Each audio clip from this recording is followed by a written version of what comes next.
Hi, everybody. Welcome back to another in our series of video chats for the Half Earth Project Educator Ambassadors. I'm really pleased to be joined by two awesome teachers and ambassadors who are going to tell us about some really interesting things they've been doing. And we're going to focus a little bit on the Galapagos Islands, which I think most people know something about. Hey, Jonathan, how are you doing? Good. How you doing, Dennis? Good. Do you want to just give me a quick, where do you teach and what do you teach? Yeah, I'm Jonathan Bauer. I teach biology and IB biology in San Jose, California. Awesome. And hi, Erika, how are you doing? Good, I'm doing well. And how about you? Where and what for you? I teach on the North Shore of Massachusetts, and I currently teach 9th grade biology as well as an upperclassman elective called Science, Ethics, and Society. Oh yeah, if we have time, I'd love to talk about that a little bit, but we might have to have a whole separate conversation about that. I've gotten to know the two of you from a variety of sort of meetings and workshops, and but one of the really interesting things is that you're both Knowles Fellows. So maybe, Jonathan, were you going to tell us a little bit about Knowles and what kind of opportunity that's meant for you as a teacher? Yeah, absolutely. The reason that Eric and I know each other teaching on complete opposite coasts is through this really cool opportunity called the Knowles Teacher Initiative. And one of the big projects that they have is a 5-year teaching fellowship program designed to support and really improve teaching of high school math and science teachers. And so every year there's a cohort of about 35 teachers that start this.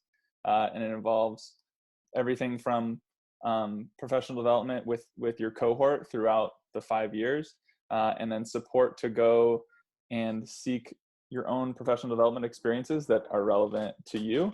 And that's sort of where some of this Galapagos stuff that we're going to talk about has come from. So one of my background tends to be more in experiential education, things like outdoor ed and that kind of stuff. And then I sort of got away from that a little bit into, being in a formal classroom teaching. And so this sort of experience, one, has sort of like reawakened that for me, is really trying to make these experiences as connected and grounded in real phenomena that are like relevant for my students.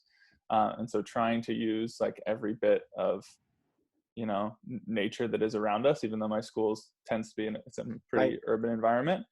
And then even with that, I think it's also just nice, like as important as it is to have something that's local and relevant for kids that they can really grab onto, there is something to be said about like those charismatic species. And like you were mentioning about the Galapagos, like there is this allure and grandeur of such a place.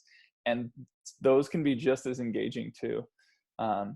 And things like just that they're so unique. One of the tasks that we were developing out of this was about the evolution of iguanas, and just the fact that like the only like really marine lizard in the world, like just that evolution, like how did it evolve to be swimming and be feeding on algae that is like 40 feet deep in the water. Yep. Is just sort of a really incredible thing that we can focus on. Yep. How about you, Erika? Anything to add to that? Yeah, I think what's interesting for me, what I've been thinking about a lot in my own classroom, it's kind of as you were saying that the Galapagos kind of elevated the status of non-human organisms and valuing biodiversity for biodiversity's sake rather than what it can do for humans. Mm-hmm. It's interesting. It's on my mind a lot right now because I'm working with my ethics class on animal ethics right now. And I think I see a lot, like there's a huge amount of, anthropocentric thinking that like a lot of my students say when we did the Half Earth activity, well, this would impact humans badly. They would be inconvenienced. So therefore we can't do it. And I think it's really hard to break that mindset and say like, there's another way where humans and other non-human species can both live together, but it's going to require a little bit of inconvenience on our part. And shifting our thinking is just really important. I think the Galapagos is a good example of that.